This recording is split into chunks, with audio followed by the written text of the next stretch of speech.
Hi everyone, my name is Jala and I will be your host for this first episode of our KPMG Singapore Budget Insights.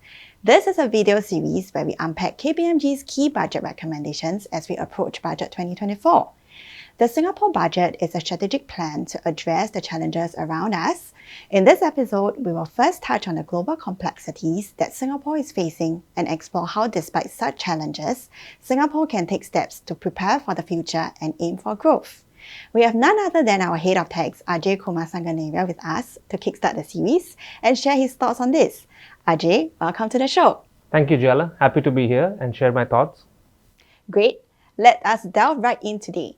When it comes to challenges that Singapore is facing, can you give us an idea of what we can expect for the year ahead?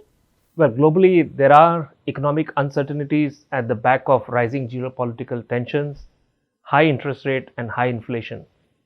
Coupled with manpower constraints that we continue to see in Singapore, we are experiencing or noticing a weakened business outlook.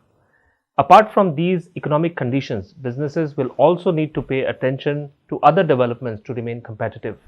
For example, changes in the global minimum tax regulations, as well as growing emphasis on technology and ESG. Given the various issues at play, I understand KPMG has come up with a host of recommendations this year to help Singapore businesses from all fronts. Can you give us a quick overview of the help and areas that businesses will need support in?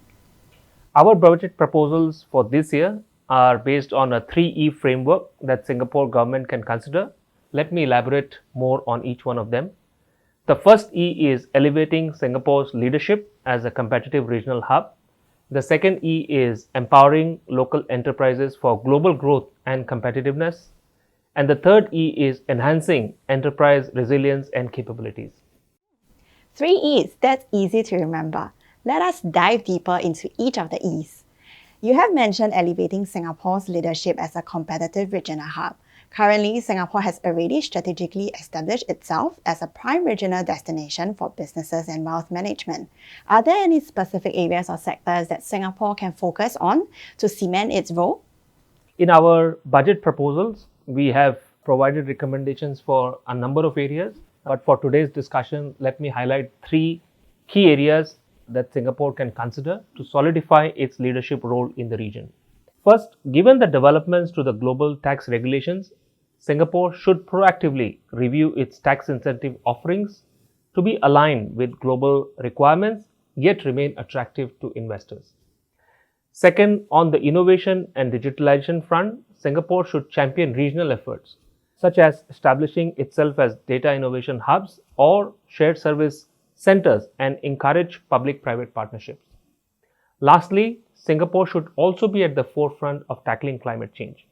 This can be done through climate financing and ESG initiatives. In addition, with its innovative prowess, Singapore can become an exporter of green solutions in energy and infrastructure. These areas do sound very promising for Singapore, and I'm keen to know more. To align with Singapore's vision as a regional hub, it is also important for businesses to be able to compete on the global or regional stage. How can they do that? Digitalization and sustainability are 2 key areas where Singapore enterprises can gain a competitive advantage. With digitalization, companies can reshape operational landscape, increase productivity, and deliver superior customer experience. On this front, we have recommended various ways Singapore can administer grants to encourage implementation and ease cash flow concerns for businesses. The transition towards net zero presents another significant opportunity where we have proposed a wide array of recommendations. For example, Singapore can create decarbonization industry roadmaps to empower smaller enterprises in their sustainability journey. Singapore can also take an institutional-led approach to encourage the permeation of green buildings around us. Yes, that's definitely 2 huge areas that our businesses can work on when growing their global presence. But in the near term, some of these enterprises, especially the smaller ones, are worried about cost. Some may also be concerned about whether they have the necessary expertise to scale. Do you agree? Yes, it is definitely essential for Singapore to equip its enterprises with capabilities to tackle immediate challenges while maintaining robust fiscal policies. One immediate challenge for businesses is to preserve cash. One way to do is to digitize payment verification processes so that enterprises can receive cash faster. Countries like UK and Australia have also introduced codes of conduct to encourage prompt payments, which is something Singapore can look into. Another challenge for businesses is to develop their capabilities. To this end, Singapore can create opportunities for smaller enterprises to participate in government tenders. For example, tenders can be broken down into smaller projects, or larger tenders can include subcontracting requirements. Lastly, helping enterprises to attract and retain talents is also important. Singapore can consider relaxing certain regulations like the Compass framework to provide more flexibility for businesses to hire during these manpower constraints that we are facing. From our conversation, it shows that the strategy for the coming year ahead is to uplift Singapore at all levels, whether internationally, regionally, or nationally, to ensure optimal growth for the country to overcome the challenges ahead. We've come to the end of our first episode.